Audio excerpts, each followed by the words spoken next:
Nisto voltarei e reedificarei o tabernáculo de Davi, que está caído. Levantá-lo-ei das suas ruínas e tornarei a edificar. Até aqui, irmãos. Vamos se assentar glorificando o nome do Senhor Jesus. Irmãos, esse versículo que nós acabamos de ler aqui, ele está inserido dentro de um contexto onde Tiago, irmão de Jesus, ele faz um discurso durante o concílio de Jerusalém. E esse concílio, irmãos, foi na verdade uma reunião onde os apóstolos e os anciões eles discutiram se os gentios, ou ainda também chamados de não-judeus, eles precisavam observar a lei de Moisés para serem salvos.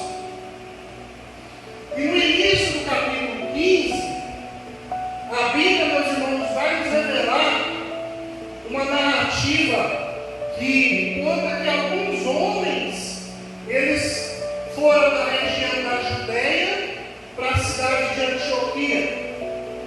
E ali eles começaram a ensinar que os irmãos gentios, eles não poderiam ser salvos se eles não passassem pelo processo da circuncisão. E aqui, irmãos, eu quero destacar alguns pontos teológicos importantes para que nós venhamos compreender melhor esse texto aqui, essa passagem bíblica. Primeiramente, irmãos, Antioquia, ela era um dos maiores centros de cristãos não judeus. E Paulo, o apóstolo Paulo e Barnabé, eles estavam justamente ali ensinando os gentios que a salvação ela vinha mediante a graça, ela vinha mediante a fé.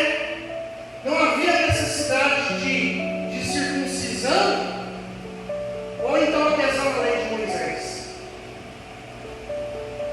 Vale aqui lembrar os irmãos que os gentios eram todos os povos não judeus que não faziam parte do povo de Israel, conforme nós encontramos lá no Velho Testamento, no livro de Gênesis, capítulo 17, versículo 10, que vai dizer: esta é a minha aliança, que guardareis entre mim e vós, e a tua descendência depois de ti. Todo homem entre vós será circuncidado. Vemos? Os gentios, irmãos, eles não seguiam a lei de Moisés e eles também não participavam da aliança abraâmica. E ainda, irmãos, os gentios, eles eram vistos como ímpios, ou ainda como incircuncisos, conforme nós encontramos no livro de 1 Samuel, capítulo 17, 26, quando nós vemos ali Davi, ele se referindo a Golias, por não seguirem a lei de Deus e praticarem a idolatria. Eles eram os filisteus. Glórias ao nome do Senhor.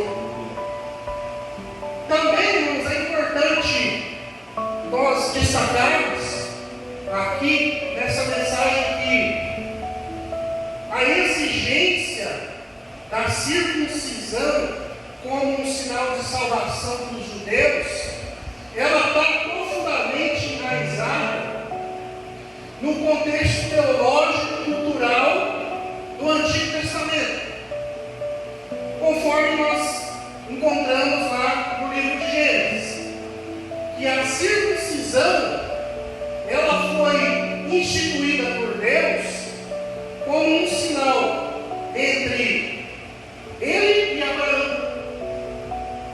Aleluia.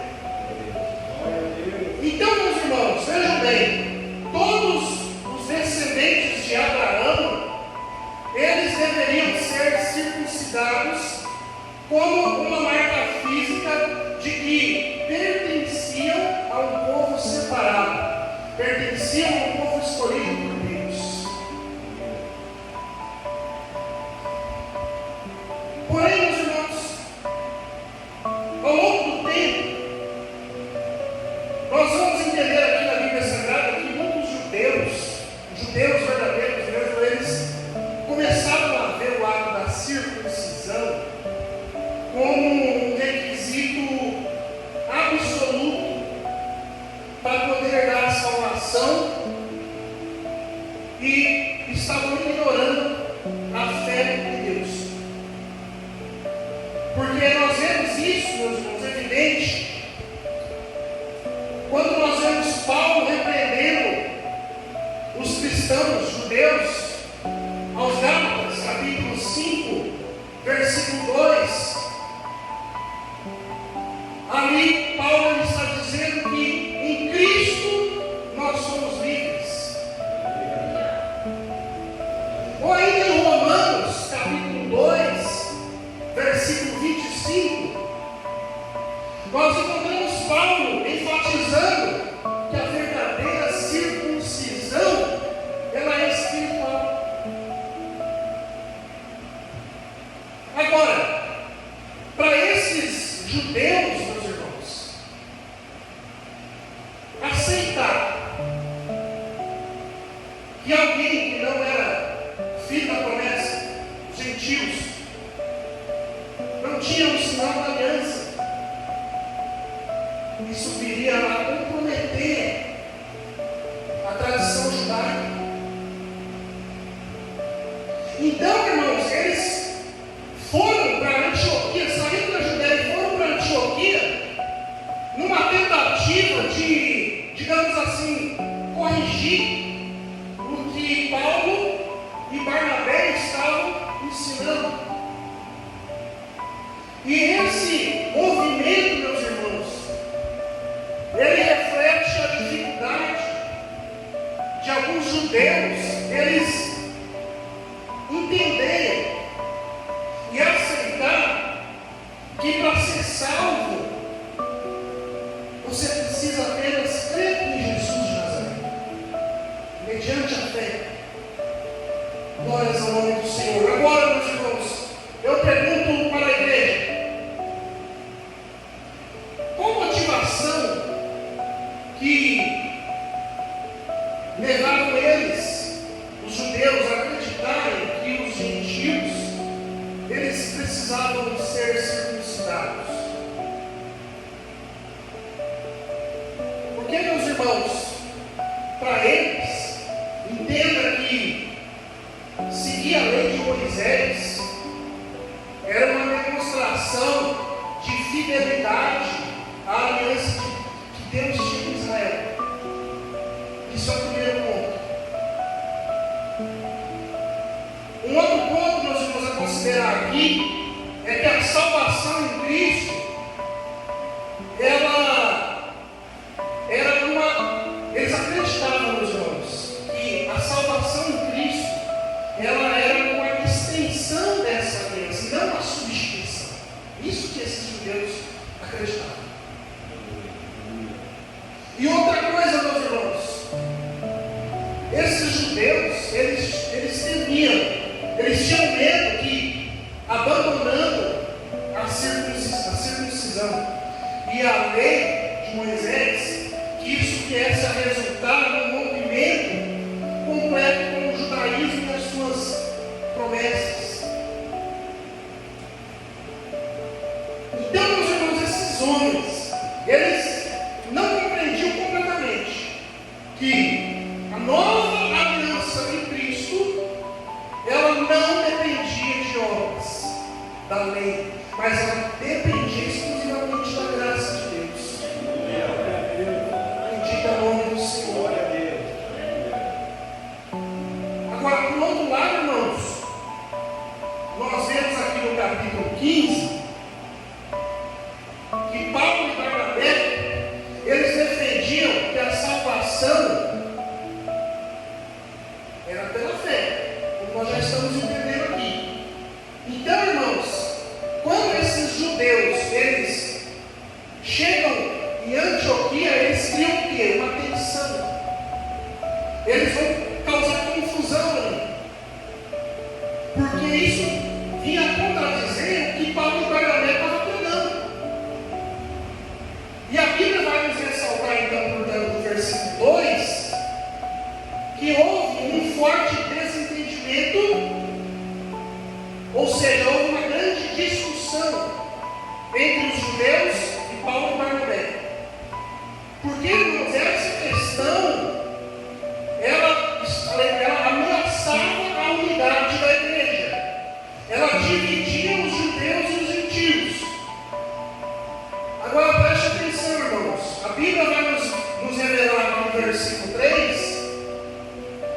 que Paulo e Barnabé seguiram para Jerusalém.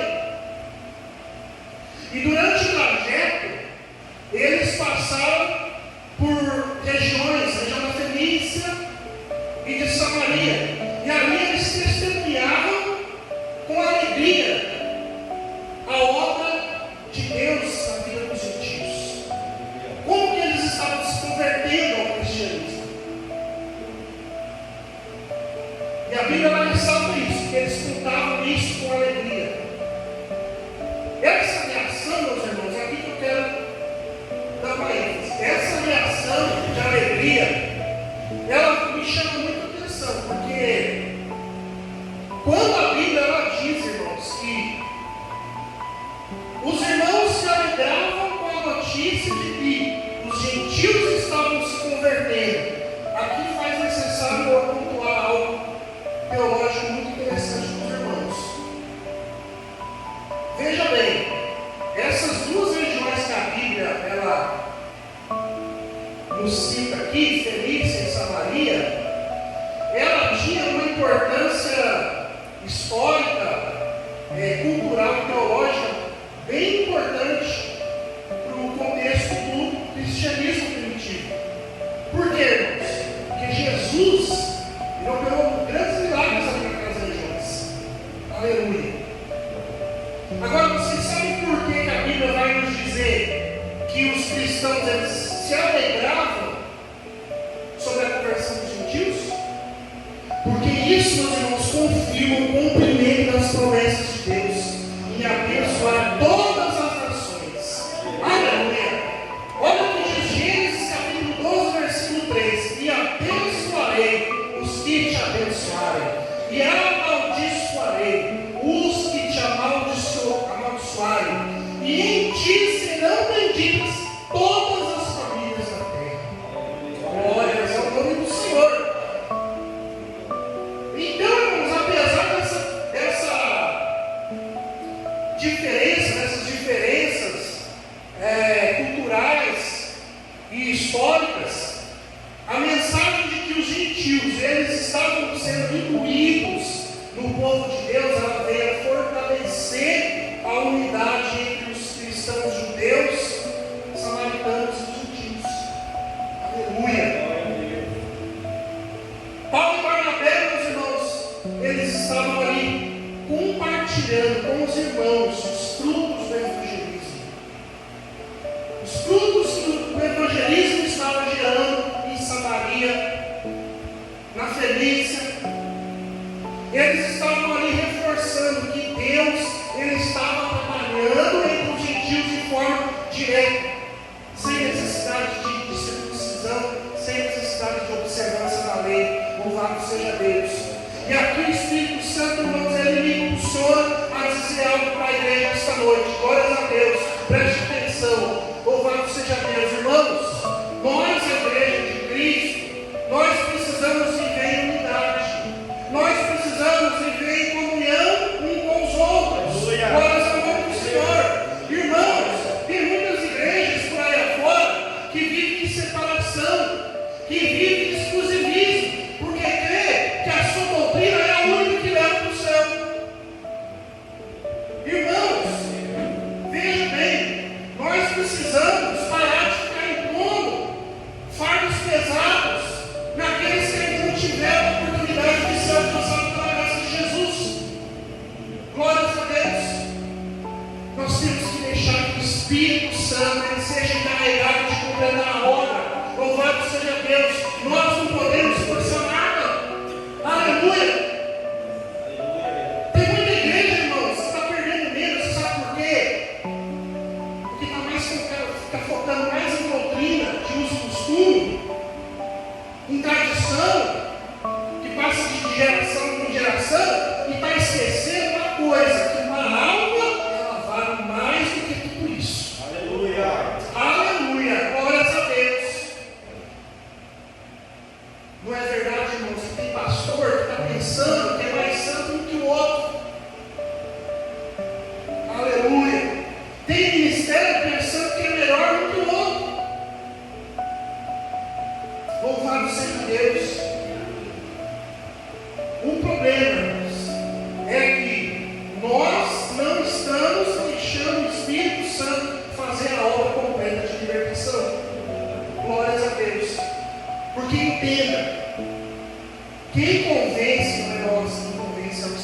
Santo. Quem testifica algo no coração do pecador é o Espírito Santo de Deus. Aleluia. Irmãos, eu quero dizer esta noite, para você que me ouve, que uma alma, glórias a Deus, ela é a causa maior de todo o povo de Deus nessa terra. Aleluia. Louvado seja Deus. Isso independente de placa de igreja, independente de ministério. A nossa missão como igreja aqui na terra é saquear almas de dentro do inferno. Louvado seja Deus. Aleluia. Essa, irmãos, é a nossa missão como igreja.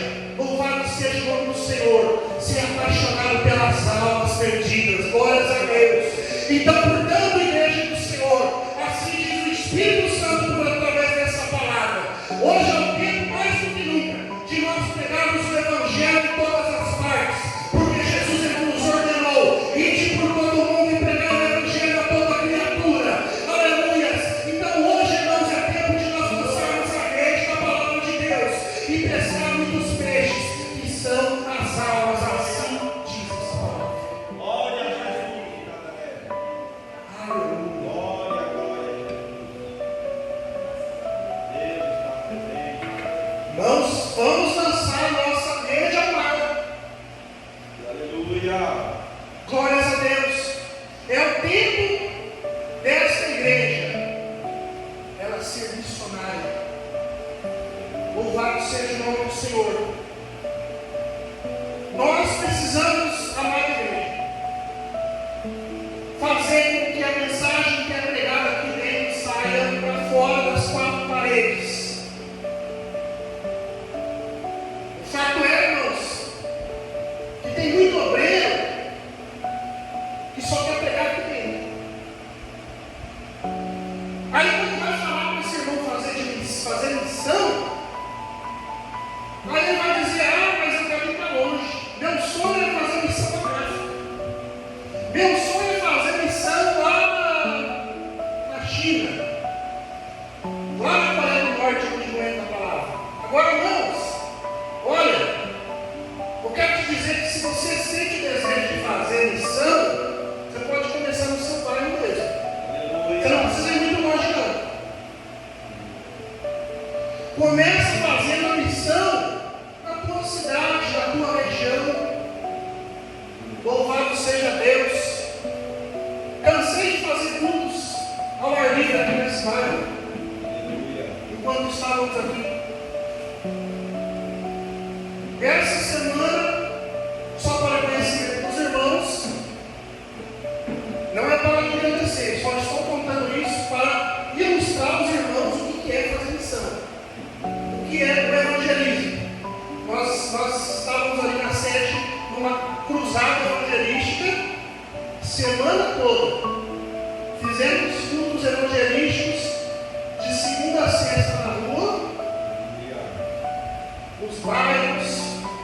Eu falo assim que Deus nos direcionou para a gente atingir todos os cultos.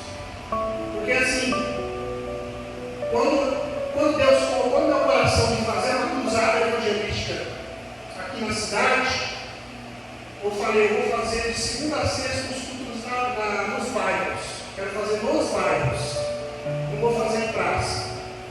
Mas a prova do Senhor que Ele direcionou assim: na segunda e na terça a gente pregou no bairro. Na quarta-feira a gente pregou na praça para os bêbados e para os drogados ao vivo. Na quinta-feira não foi possível a gente fazer porque choveu.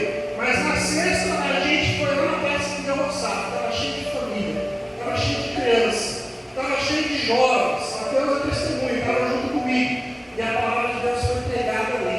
Aleluia. Glórias a Deus. Foi uma bênção. Louvado seja o nome do Senhor.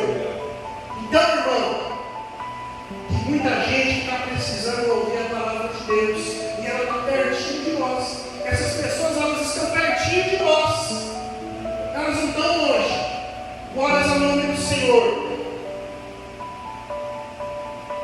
Eu digo isso ainda porque no final do ano eu pude contemplar, irmãos, enquanto tem pessoas que que elas estão aí na rua passando fome, estão aí passando sede, frio.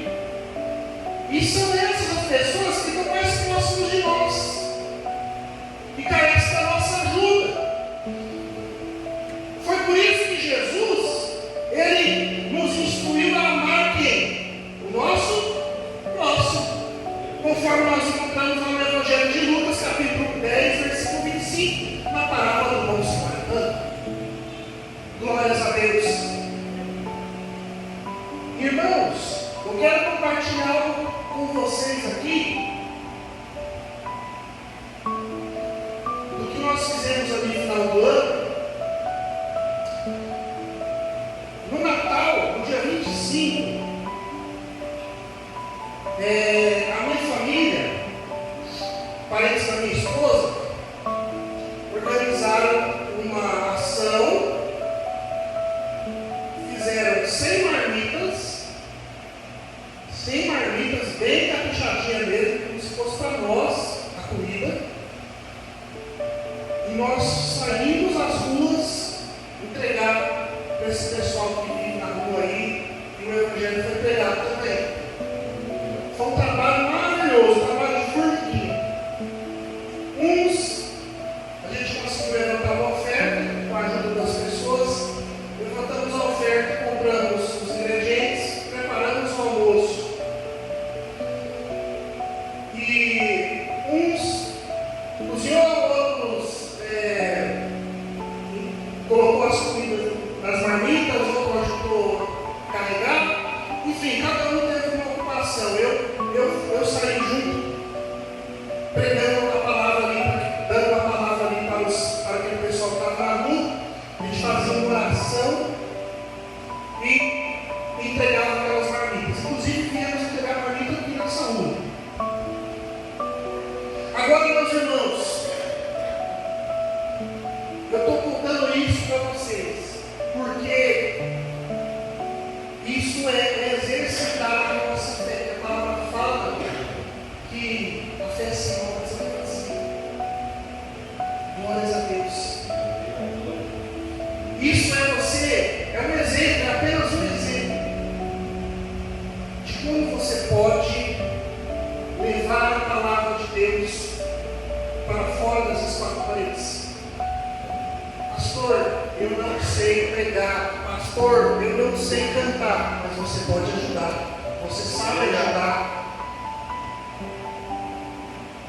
Deus te torna uma pessoa próspera, abençoada, para que você possa então exercer o seu amor ao próximo.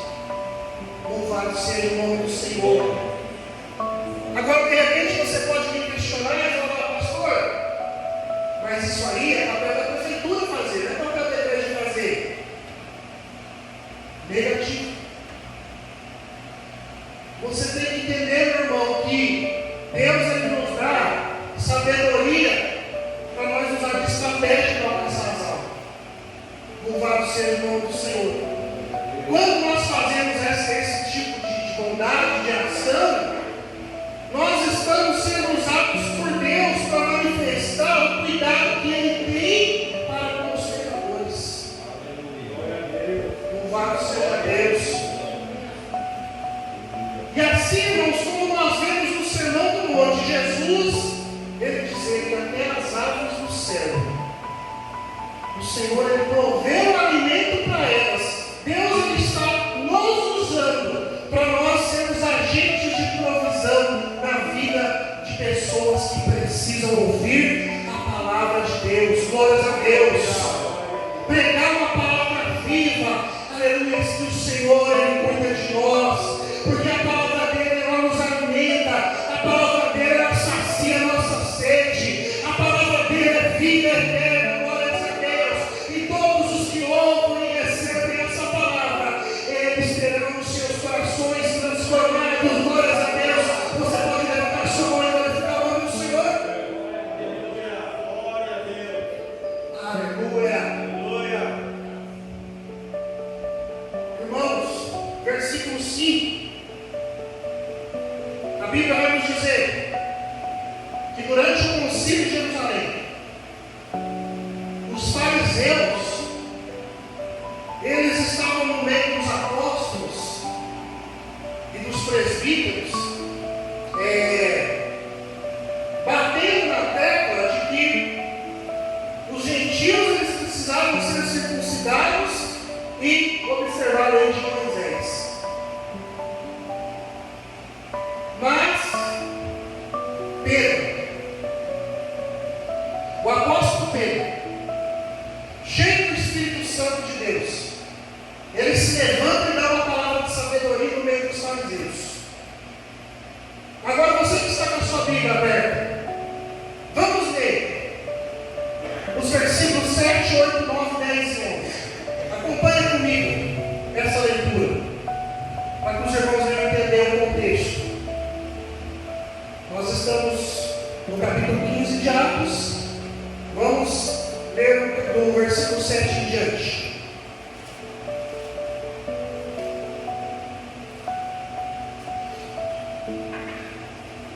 Diz assim: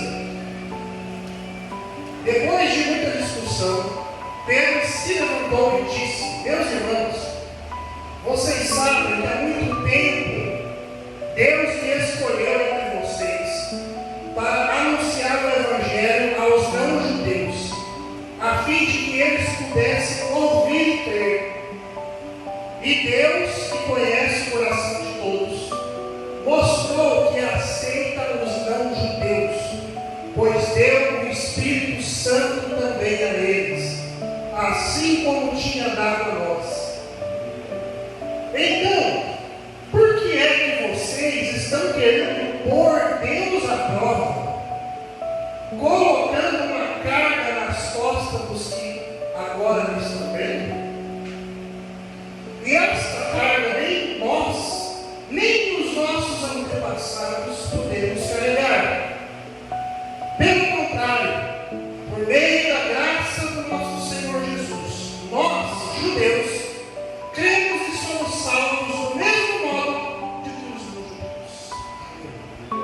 Essas foram as palavras de Pedro em meio aos fariseus durante o concílio de Jerusalém. Agora, irmãos, veja que o apóstolo Pedro, ele está aqui reafirmando que a salvação é justamente pela graça.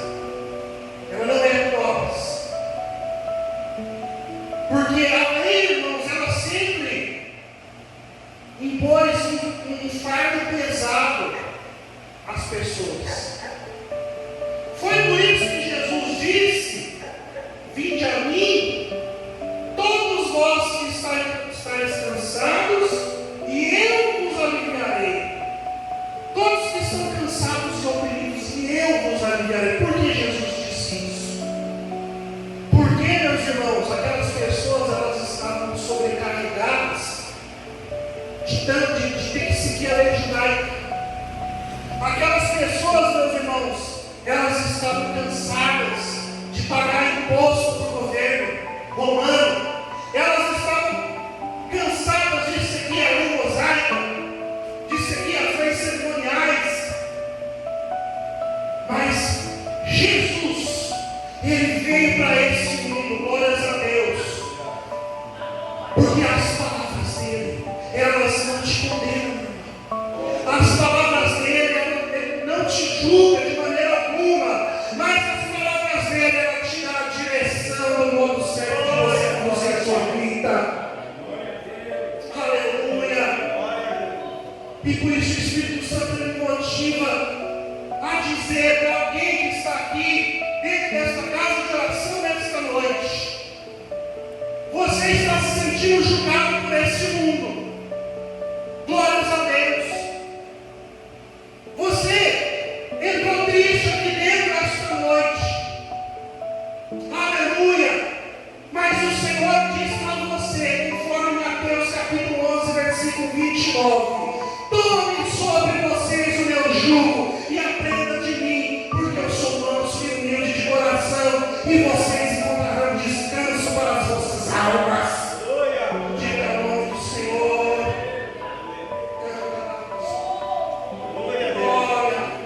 Glória. Você quer descanso para a tua alma, meu irmão? Você quer paz para a tua aflição? Glórias a Deus. Então eu venho te dizer que Jesus, Ele é a solução dos seus problemas. Glórias a Deus. Jesus, Ele é o teu remédio. Aleluia. Ele está aqui para te curar nessa noite. Glórias a Deus. Não é o homem que te julga. Aleluia. Não é o homem que te define. Aleluia. Mas quem te define é essa palavra. Glórias ao nome do Senhor. Repita assim comigo. Eu sou o que a Bíblia diz que sou. Eu tenho o que a Bíblia diz o que eu tenho. E eu posso aquilo que a Bíblia diz que eu posso. Você quer saber, glórias ao nome do Senhor, o que essa palavra diz aqui ao teu respeito, meu irmão? Você é amada, você é amado por Deus, glórias a Deus. Você é filho de Deus, aleluia, porque o próprio Espírito Santo ele testemunha, aleluia, ao nosso espírito que nós somos filhos de Deus. Assim diz Romanos capítulo 8, versículo 16. Glórias a Deus. Sabe o que mais? Você é vencedor. Você é vencedor, meu irmão. Porque nós, em todas essas coisas, somos mais que vencedores por meio daquele que nos amou. Assim diz Romanos capítulo 8, versículo 37. Sabe o que mais que você é, irmão? Sabe o que mais que você é, irmão? Você é sal da terra. Glórias a Deus. Vós sois sal da terra. Mas se o sal perder o seu sabor, como restaurar? Não servirá para nada, exceto para ser jogado fora e pisado pelos homens. Assim diz Mateus capítulo 5, versículo 13. Sabe o que mais que você é, irmão? Sabe o que mais que você é, irmão? Você é luz do mundo.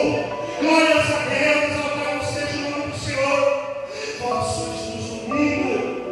Não se pode escolher uma cidade construída sobre um monte. Mateus capítulo 5, versículo 14. Exaltado seja o nome do Senhor. Você sabe o que a Bíblia diz que você tem? Glórias a Deus. Você tem a salvação. Você tem a vida eterna. Aleluia. Porque o salário do pecado é a morte, mas o dom de Deus gratuito é a vida eterna em Cristo nosso Senhor Jesus. Romanos capítulo 6, versículo 23. Louvado seja o nome do Senhor. Sabe o que mais você tem na sua vida?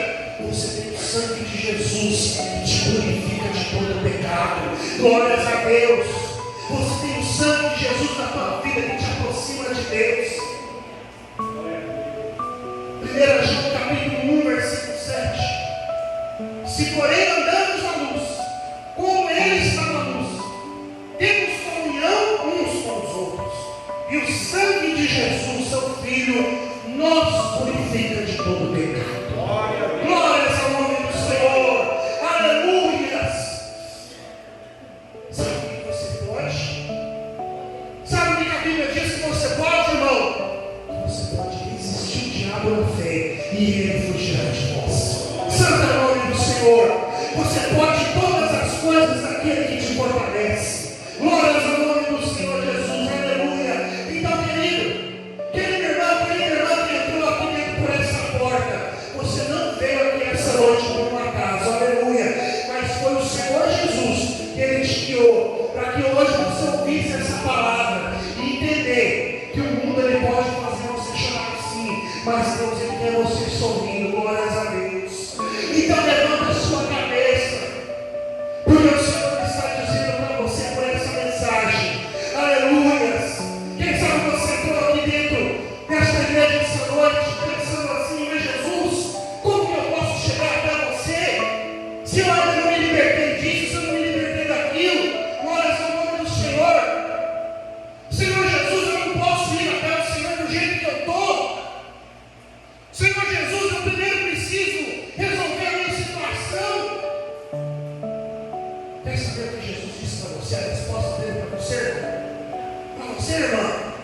Lucas capítulo 5, versículo 32. Porque eu não vim a chamar os justos, mas os pecadores ao arrependimento.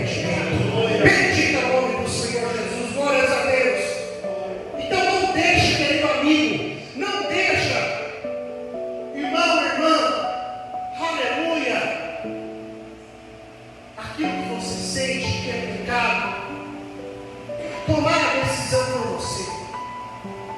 Mas tome a sua decisão por Jesus, porque Ele não te julga. Se Jesus não te julga, por que você está se julgando? Por que você está deixando o mundo julgar você? Quem julga é o diabo. Quem julga é o diabo. É ele que coloca impedimento no teu caminho para você não mudar de vida. Glórias a Deus. Irmãos, para os gentios, glórias a Deus, entenda que para os gentios, para eles serem alcançados pela graça, o impedimento, sabe qual que era? Era justamente a lei e os fariseus. Versículo 13 diz que após o apóstolo Pedro ter se pronunciado, Tiago, ele também toma a palavra no meio daquele concílio. E ele diz o seguinte, versículo 13, você pode acompanhar aí na sua Bíblia. Simão acabou de explicar como Deus primeiro mostrou o seu cuidado pelos não-judeus, escolhendo no meio deles um povo que seria dele. As palavras dos profetas estão bem de acordo com isso, pois as Escrituras Sagradas dizem: depois disso eu voltarei, diz o Senhor, e construirei de novo o reino de Davi, que é como uma casa que caiu.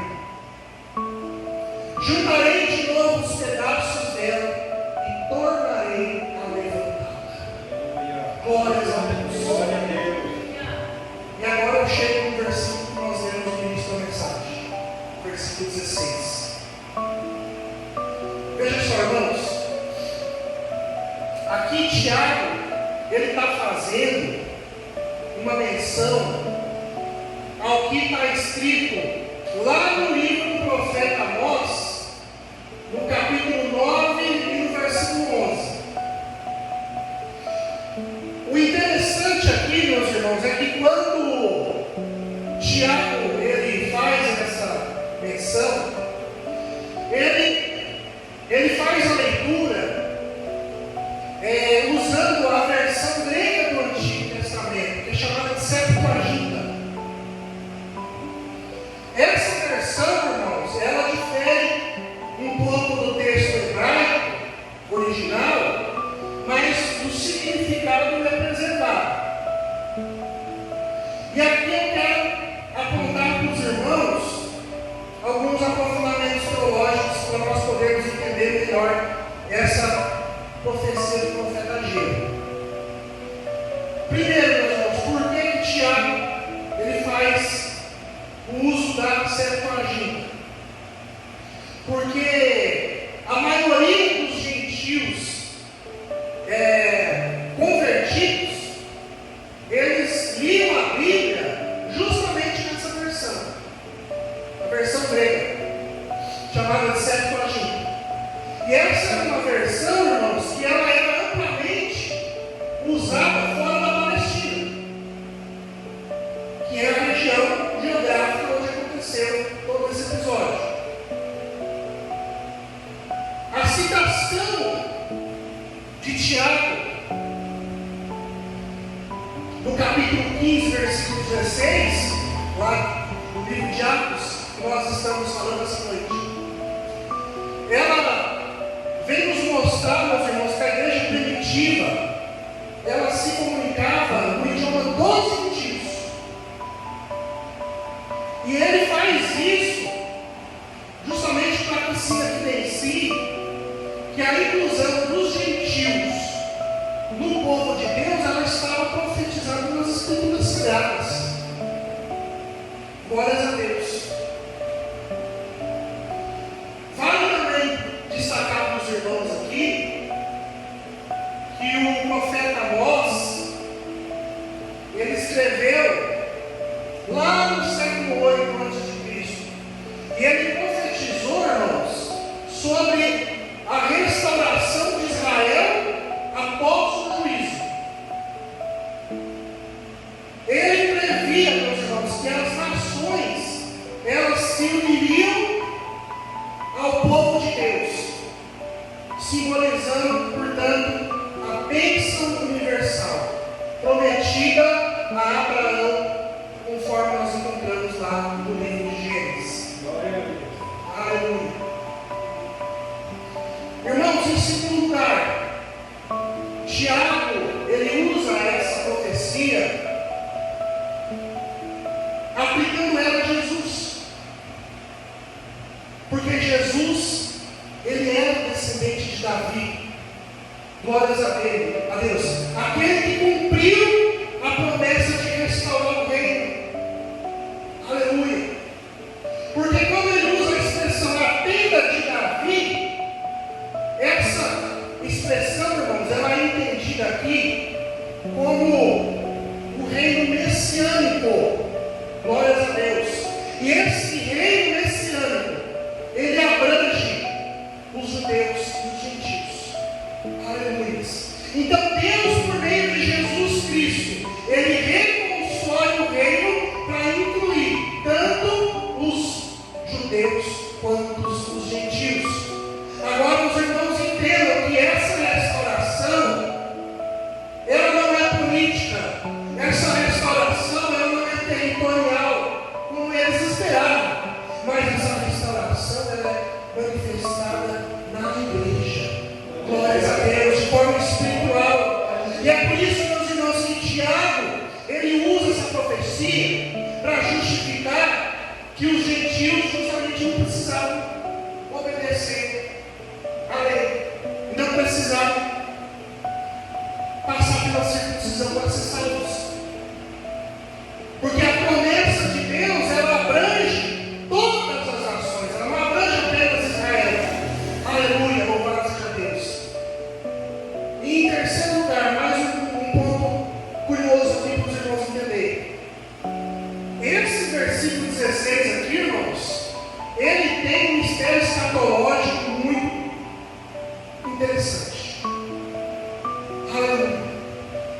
Porque, irmãos, esse versículo, ele vai apontar para a segunda vinda de Cristo. Aleluia. Quando a Bíblia diz, a tenda de Davi será restaurada, essa promessa, meus irmãos, ela vem a se cumprir completamente na segunda vinda de Jesus. Aleluia. Porque vai ser quando todas as nações, aleluia, e todos os povos, eles reconhecerão o seu reinado eterno. Louvado seja Deus. Esse versículo, meus irmãos, ele se conecta facilmente lá em Apocalipse, capítulo 21, versículo 3, que diz assim: ouvi uma voz forte, que vinha do trono, a qual disse: agora a morada de Deus está entre os seres humanos. Deus vai morar com eles, e eles serão os povos dele. O próprio Deus estará com eles e será o Deus deles. Louvado seja o nome do Senhor. Isso, meus irmãos, se cumprirá, porque Deus, ele irá restaurar todas as coisas. Glórias ao nome do Senhor. Então entenda, irmãos, a tenda de Davi, glórias a Deus, ele é um prenúncio do reino eterno de nosso Senhor e Salvador Jesus Cristo. Glórias a Deus. Esse reino será manifestado na sua segunda vinda. Aleluia, glórias ao nome do Senhor Jesus Cristo. E aqui eu começo a entender a voz do Espírito Santo. Aleluia, através desses versículos. glórias a Deus, nos dizer que Ele é o restaurador de todas as coisas. Louvado seja o nome do Senhor. Ele é o restaurador de todas as ruínas.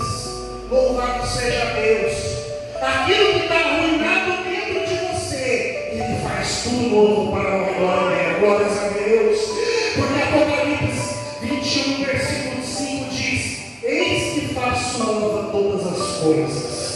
Aleluias. Essa é a promessa para quem entendeu, para quem pegou essa palavra na sua vida. Nessa noite, Jesus ele está moldando você novamente, porque a obra que Ele tem na tua vida, glórias ao nome do Senhor, ela não está presa. Aleluias. Ela não está presa ao teu passado, ela não está presa ao que você fez, ao que você deixou de fazer, porque assim diz o Senhor para você essa noite: hoje eu restauro tudo. Hoje é noite de restauração. Hoje é noite de renovo. Glórias a Deus.